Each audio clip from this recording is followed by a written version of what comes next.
الرجاء جمهورها راس مالها. السلام عليكم عزيزي، كيف راكم؟ مزيانين؟ الحمد لله. مرحبا بكم من جديد في الشان الثاني ديالنا وفقره اشنو طاري في الرجاء. كيف ديما حنايا بهذا الفيديو هذا من اجل مناقشه الاخبار الرجويه الرائجه حاليا ونعطيو الراي ديالنا حتى حنا فيها. فالا كنتي مهتم بداك الشيء اللي طرا في المحيط الرجوي في 48 ديال الساعه الاخرى فكنقول لك مرحبا بك. ما تنساش معاك ديك لايك لهذا الفيديو هذا، شي كومونتير تحت، اما الا كنتي جديد سبسكرايب وغير لي هذيك الصمت يلا بينا نبداو فقرة اشنو طاري في الرجاء في الفيديو ديالنا ديال اليوم، واللي غادي نبدا باول موضوع اللي هو الله يشافي اسامه فالوح ابن نادي سابقا ولاعب الوداد حاليا. اسامه اللي حاليا كيدوز من واحد المرحله اللي صعيبه بزاف ومحتاج من الدعوات ديالنا، وبعيدا عن الانتماء والفريق اللي كيلعب فيه حاليا فراه بحال هاد الظروف هذه خاص الواحد يعاون خو المسلم ولو غير بالدعاء. فهاد الايام ديال الاخرى خرجت بعض الاخبار او الاشاعات اللي صراحه مبغيتش نقولها، راكم عرفتوني فاش غادي ندوي، ولكن الحاجه الواحده اللي بغيت نقولوا اللي هي اي خبر تنتشر ما تحاولوش تفاعلوا معه حتى تاكدوا من المصدر ديالو. واخر كلمه غادي نقولوها واللي هي الله يشافي خونا اسامه. نيكست غادي نمشيو للموضوع الثاني واللي سيمانه وانا كنشوف في الكومونتيرات عندي، واللي هو موضوع النقابه في الرجاء وبالضبط على اللاعب دومينغو. كاين حتى اللي قال بانه غادي يمشي، وكاين حتى اللي خلق سيناريو قال ان اللاعب ما مرتاحش في الرجاء. واش التطبيب النفساني باش تحس باللاعب مرتاح ولا ما مرتاحش؟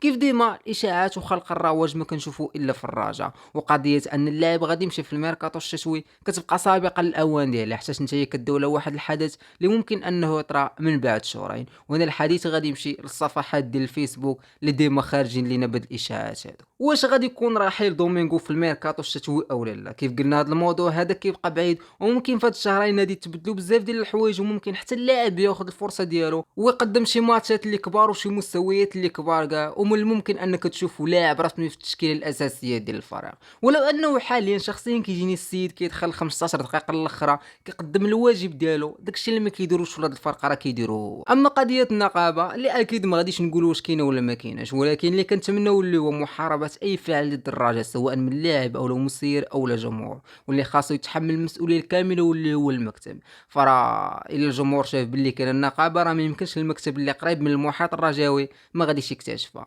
ولو ان الرئيس خرج وكذب القضيه وشي حاجه اللي كتبان لي عاديه، ما يمكنش رئيس ديال النادي غادي يخرج وغادي يقول لك بصح راه كاينه النقابه.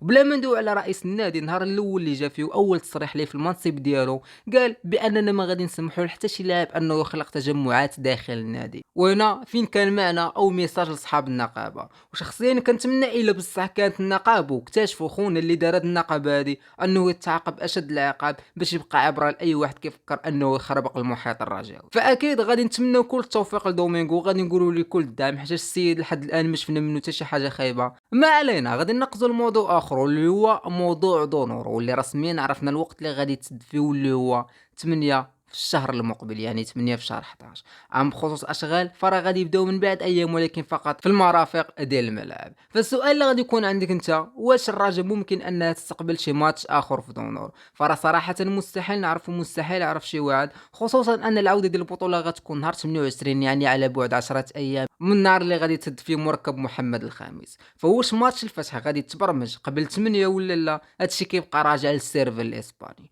واصلا في حاله ما تقالت تبرمج هاد الماتش هادي ديال الفتح فراه غادي يكون بدون جمهور.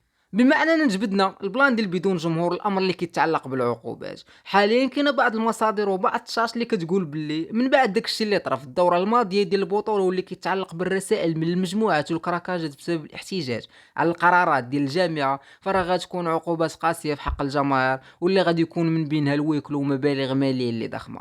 فكيفاش عاوتاني غادي تفرقوا هاد العقوبات الله اعلم، ولكن الحاجه الوحيده اللي بغيتك تكون متاكد منها وهي اقصى العقوبات غادي يطبقوا عاوتاني على الرجاء. السبب علاش الله اعلم. في حين ان الالتراس المغربيه حتى هي قبل ايام خرجت برساله موحده واللي كانت الخلاصه ديالها واللي هي هادشي اللي درنا ما هو الا البدايه. نكس غادي نمشيو للخبر ما قبل الاخر واللي كيتعلق بتصعيد بعض اللاعبين ديال الامل الفريق الاول، وخصوصا من بعد ما المدرب زين باور مشى دار حصص تدريبيه مع الامل قبل يومين. بانوا لي بعض اللاعبين كيستحقوا انهم ياخذوا الفرصه في الفريق الاول، على سبيل المثال يوسف الحفيظي، اخ الحفيظي اللاعب اللي كيلعب كراس حربه. فصراحه ما غاديش ناخذ نظره مسبقه عليه فقط من الكنيه ديالو، ولكن المعادله الوحيده اللي متاكد منها وهي خفلان كتجيني ما كتصدقش، واخرها خر الرحيم اللي منفعه الرجاء بوالو.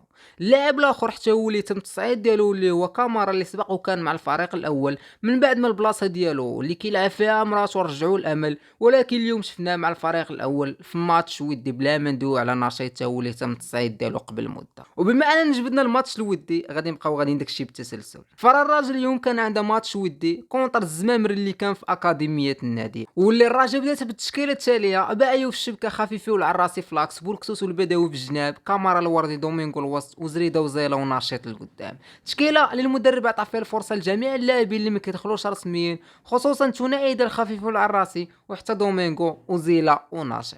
فصراحه كيبقى بلان مزيان باش المدرب حتى هو يعرف راسو شنو عنده من غير الاساسيين، خصوصا انه ولينا كنشوفوا الراجا من بعد 70 دقيقه ضعيفه، وهذا الشيء فقط الخلاصه ديال التغييرات اللي كيدير المدرب اللي ما كيكونوش مناسبين. الماتش ديال اليوم كونتر الزمامره اللي عطانا معلومه اخرى واللي هي عوده الوردي من الاصابه. اما بخصوص النتيجه ديال الماتش فرا دومينغو افتتح التسجيل وعطى اسيست لزريده، وهذا الاخير هذا اللي ماركا البيت الثاني للنسور. فهنا غادي نكون وصلنا للخان نقول لكم هادشي اللي كاين. كيف العاده فيديو خفيف ظريف جينا غير باش ما نغبروش عليكم، وتسناو منا واحد الفيديو ديال هاشتاغ الجمهور اللي بديت البارح كنقاد فيه، غير صبروا عليه خاصو الوقت باش انه يوجد، وان شاء الله الايام المقبله غادي يكون عندكم. المهم درتي لايك وكومونتير وسبسكرايب، راه كنبغي نقول لك شكرا لك بزاف، وحاليا فانا بقى لي غير نقول لك بيس.